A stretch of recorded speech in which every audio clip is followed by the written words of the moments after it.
dia nggak tahan dengan tekanan-tekanan itu, dia memutuskan untuk membunuh dirinya sendiri dengan melompat ke depan kereta.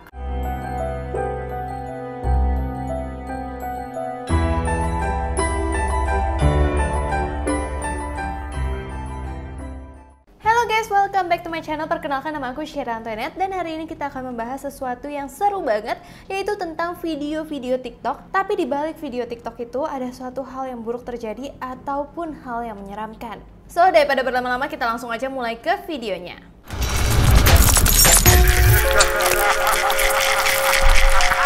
Nah, yang pertama ini adalah pengguna TikTok yang bernama Holy Sleep Ball. Nih, kalian nonton di sini. Di sini ada seorang pria berusia 45 tahun di mana dia itu dijatuhi hukuman penjara 19 tahun. Kenapa dia harus dijatuhi hukuman selama itu? Memang apa yang dia perbuat? Kenapa cuman karena dia bikin TikTok dia sampai dijatuhi hukuman kayak gitu? Nah, jadi kejadiannya pada September 2018. Nah, jadi Holy Sleep Ball ini mengganggu beberapa orang dan kayak meresahkan gitu lah guys. Bahkan kantor pengacara di Amerika Serikat menyatakan dirinya itu akan menjalani hukuman seumur hidup atau 235 bulan di penjara.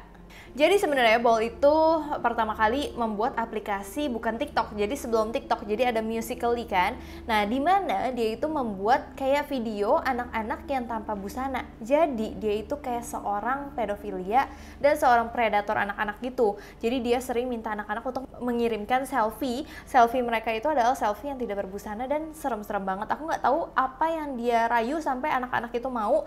Jadi kalau misalkan kalian yang punya adik ataupun kalian punya anak nih, bunda-bunda di sini, ataupun kalian yang masih anak-anak kecil, kalian hati-hati banget dalam berkomunikasi dengan orang-orang asing di internet, karena bisa jadi ada orang yang baik atau ada orang yang punya niat buruk sama kalian.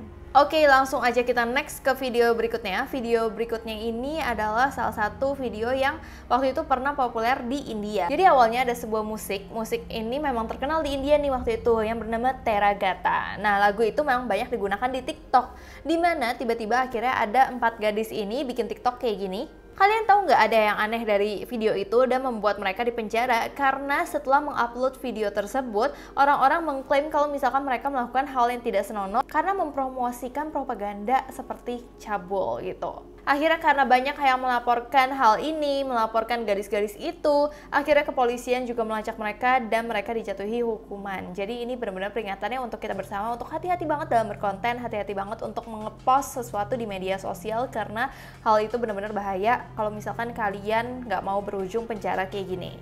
Oke, next ini adalah video selanjutnya bernama Banglestan, dimana ini sebenarnya bukan di aplikasi TikTok ya, tapi ini di aplikasi Weibo ya, kayaknya menampilkan video klip dengan pemeran pengganti dengan adegan yang berbahaya banget.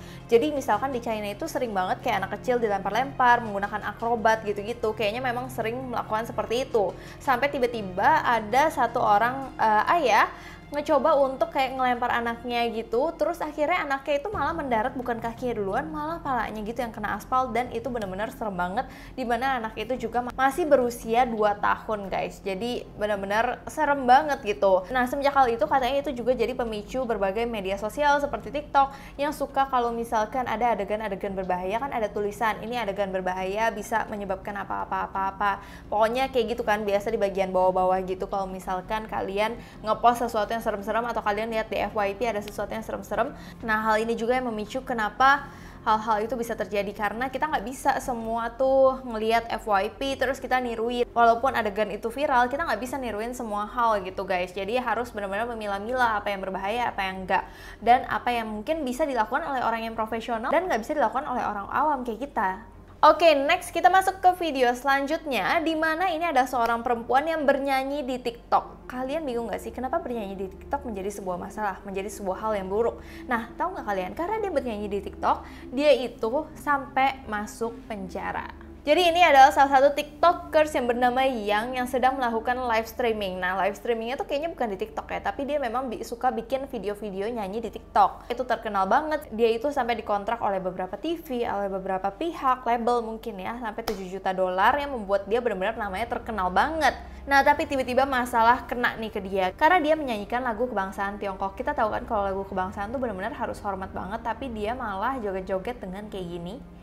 Dan gak hanya itu aja, pas live streaming dia juga kayak joget-jogetnya kayak kesannya tuh tidak menghormati lagu kebangsaan itu. Sampai akhirnya banyak orang yang kritik dia karena kesembronoan penampilannya, karena dianggap melakukan penghinaan terhadap martabat lagu kebangsaan tersebut.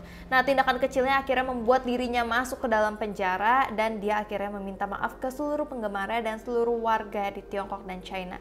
Dan dia mengatakan benar-benar menyesal atas kesalahan bodoh tingkat serendah-rendah dirinya. Jadi kayaknya benar-benar itu membuat dia kayak ketampar gitu, karena kita harus menghormati lah kayak bangsa kita, lagu-lagu kebangsaan kita benar-benar harus kita hormati. Jadi nggak boleh asal-asalan kayak gitu guys. Oke, next ini adalah video TikTok, tapi video TikTok seorang pencuri. Jadi dia itu terkenal dengan Mercedes-Benz Thief.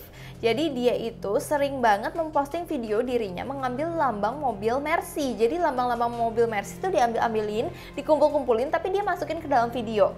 Nah, bahkan gak hanya dikumpulin gitu aja, jadi lambang Mercy kan kayak gini, suka dibikin buat kayak tatakan makanan, buat piring makanan gitu loh, buat piring snack gitu. Nah, tapi tiba-tiba dia itu pas lagi ngambil ke salah satu rumah, nah orang itu tuh punya CCTV dan dia menangkap hal itu dan melaporkan ke pihak kepolisian. Saat pihak kepolisian mencoba untuk melihat ke tempat dia, ternyata banyak banget lambang-lambang Mercy yang memang diambil sama dia. Dan tahu nggak sih kalian itu buat apa? Bukan karena dia suka Mercy banget juga, tapi itu obsesi dia supaya mendapatkan followers. Karena followers dia minta ini, minta ini. Dengan dia melakukan itu, followers makin banyak, likes makin banyak, view makin banyak. Jadi kalian janganlah tergila-gila sama followers, obsesi banget sama followers, sama like, sampai akhirnya terjadi hal seperti ini dan akhirnya dia harus terdiam di penjara selama 3 tahun. Padahal selama 3 tahun itu mungkin dia bisa melakukan konten-konten yang bagus, konten-konten yang bermanfaat, dan bisa lebih dapat banyak followers daripada kayak gitu followersnya tiba-tiba hilang. Oke, next kita ke video berikutnya. Ini adalah TikTok yang memang menggunakan segala cara untuk supaya dia viral, untuk dapat followers banyak, seperti melakukan hal-hal yang bahaya banget dan mempertaruhkan hidup mereka. Seperti yang kalian lihat di sini.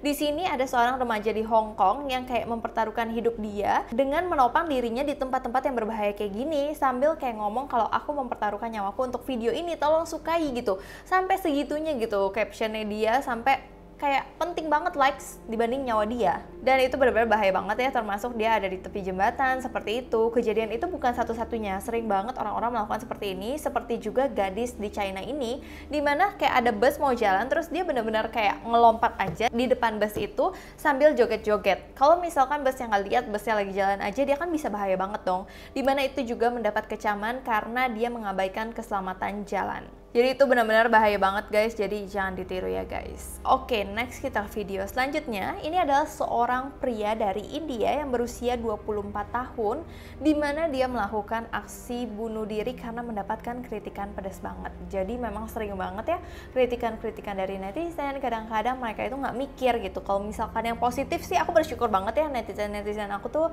orang-orang yang positif. Tapi di luar itu mungkin ada juga yang nggak suka. Tapi aku lihat kadang-kadang kayak FYP orang lain, kenapa ya dia dijudge sampai segitunya. Ataupun mungkin aku lebih sering lihat kayak di media sosial lain ya, bukan di TikTok, karena di TikTok tuh kebanyakan orang-orangnya positif, di YouTube juga orang-orangnya positif. Tapi kadang-kadang di luar-luar itu tuh sering banget netizen-netizennya benar-benar kayak agak menyakitkan banget. Jadi kalian tuh hati-hati banget kalau misalnya berkomen seperti yang terjadi sama seorang pria India ini, dimana dia tuh waktu itu bikin sebuah TikTok dimana dia kayak pakai baju wanita gitu, dan dia benar-benar langsung diolok-olok, dibully semua netizen, bahkan kayak keluarganya juga kayak nggak mendukung dia gitu. Padahal mungkin dia cuma bikin satu TikTok itu aja, benar-benar diejek-ejek banget. Dan mulai diejek-ejek itu dia mulai kayak kehilangan rasa percaya diri, dia mulai insecure banget. Di video-video terakhir pun dia mengungkapkan mengapa mereka berlebihan untuk semua postingannya dia menggunakan busana wanita, padahal itu cuma satu aja. Padahal di video-video lainnya dia benar-benar kayak pria biasa. Kenapa dia benar-benar dijudge segitunya? Terus akhirnya dia nggak tahan dengan tekanan-tekanan itu, dia memutuskan untuk membunuh dirinya sendiri dengan melompat ke depan kereta karena ejekan tersebut terlalu menyakiti dirinya. Jadi pihak kepolisian juga masih terus menyelidiki aktivitas online-nya, siapa yang bisa mendorong dia untuk melakukan bunuh diri. Tapi kalau kayak gitu sih susah ya dilacak, karena yang ngebully dia memang juga udah banyak banget. Ini jadi teguran juga bagi kita untuk hati-hati dalam berkomen, hati-hati dalam memberikan ujaran. Jangan sampai ujaran kalian tuh menjadi ujaran kebencian. Mungkin kalian lupa kalau misalkan abis nge-hate orang, tapi orang itu akan merasakan dampaknya terus-terus. Bisa aja 5 tahun lagi dia masih keinget 10 tahun lagi, dan mungkin dia nggak kuat dengan cacian itu terus. Jadi hati-hati banget dalam berkomen ya guys, karena sekali lagi tanpa kalian sadari kalian bisa menghilangkan nyawa orang kalau kayak gitu kan. Next, selanjutnya ini adalah hashtag yang ada di TikTok. Jadi ada banyak hal yang menakutkan yang memang terjadi di sosial media ya. Jadi misalkan hashtag-hashtag, ada hashtag-hashtag tergelap, seperti salah satu hashtag ini adalah killing stalking, dimana aku nggak tahu sih kalau misalkan sekarang ya, aku belum cek lagi, tapi itu isinya benar-benar video-video yang serem banget yang sempat viral, dimana kayak ada gadis terus dia kayak mau ngegorok-gorok leher dari gadis yang satunya, gadis yang lain kayak gorok-gorok gitu, walaupun itu kesannya seperti POV doang, seperti kayak drama doang dan gak beneran, tapi itu agak-agak seremnya karena nggak semua orang bisa menyerap itu dengan baik.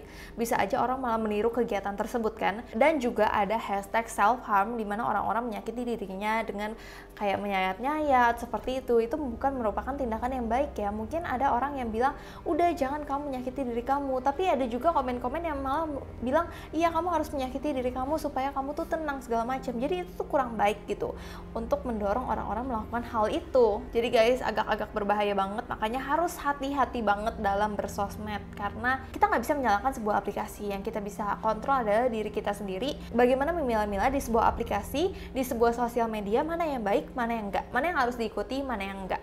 Oke, next adalah lagi-lagi predator anak. Jadi memang banyak banget predator anak yang memang ada di sosial media yang mengincar anak-anak kecil. Nah, mulai spesialis keamanan informasi predator yang bernama Leak Floyd tahu benar rasanya anak-anak tuh memasuki dunia online gimana, karena tugasnya harus benar-benar melindungi anak-anak dari predator online tersebut. Nah, salah satu contohnya itu waktu itu ada di Musical.ly, salah satu contoh yang bukan hanya melibatkan 1 atau 2, tapi 8 gadis kelas SMP. Mereka semua percaya bahwa sedang berbicara dengan seorang anak laki-laki berusia 12 tahun yang mengidap kanker. Tapi setelah akun laki-laki itu diselidiki, ternyata itu adalah seorang pria asal Kentucky yang berusia 28 tahun yang kerjanya memang mendekati anak-anak kecil itu, nggak tahu maunya apa. Dan berbahaya banget dong, dia pura-pura menjadi anak berumur 12 tahun untuk menggait anak-anak itu. Jadi kalian ingat, aku ingetin lagi ya, kalian harus hati-hati banget dalam berteman di media sosial, harus tahu dulu siapa. Jangan mau kayak langsung diajak pergi. Kalau kalian mau pergi sama teman kalian yang kalian kenal di online, apalagi kalian masih di bawah umur, coba deh kalian ajak orang tua kalian, kakak kalian, supaya kalian tuh nggak sendiri guys. Sekali lagi, nggak semua orang itu jahat, tapi alangkah baiknya kita berhati-hati. Oke, video terakhir dari Predator Bus Operation House yang berhasil menangkap 24 predator dengan penyamaran mereka di New Jersey. Nah, penangkapan ini memang kayak benar-benar disengaja banget, jadi kayak si predator itu dijebak guys. Dan ini aksinya dimulai karena predator itu memangsa anak-anak, maka si pemangsa itu, si predator itu dibujuk untuk datang ke sebuah rumah di Toms River, New Jersey. Nah, petugas itu bertindak sebagai targetnya dan mengaku memang adalah seorang anak kecil yang ada di rumah sendiri. Jadi menggait orang-orang tersebut untuk datang nih guys. Nah, salah satu pria yang ditangkap bernama Richard yang berusia 47 tahun, ternyata dia adalah seorang sersan polisi guys. Dan yang lain yang ditangkap ada mahasiswa, petugas kebakaran, dan juga ada seorang perawat. Dimana mereka semua mencapai targetnya dengan menggunakan Musical.ly dan TikTok. Jadi waktu itu kan Musical.ly dulu baru TikTok. Dia itu menggapai semua kayak target-targetnya dengan menggunakan itu, merupakan aplikasi tempat mereka untuk menargetkan anak-anak itu. Jadi untung banget ya penyamaran itu dilakukan dan bisa menangkap 24 orang predator dari aplikasi tersebut. Semoga tidak ada lagi hal-hal seperti itu dan pihak-pihak yang berwenang bisa dengan sigap mengatasi hal itu semua, dan kalian harus hati-hati juga dan bijak dalam bersosial media ya. So, sekian dulu video dari aku. Sebelumnya aku minta maaf apabila aku ada salah kata, salah pengucapan, salah sesuatu yang tidak berkenan di hati kalian. Aku minta maaf sebesar-besarnya. Oh iya guys, kalau kalian mau aku bikin tentang topik apa lagi, kalian bisa follow Instagram aku ke @syeda_antoinette, dan kalian juga bisa komen atau DM aku dan komen ke video terakhir aku atau foto terakhir aku. Next, aku mau bikin video apa lagi sih supaya aku bisa bikinin semua buat kalian. So, sekian dulu guys video dari aku. Terima kasih udah nonton video ini sampai habis. Sampai jumpa!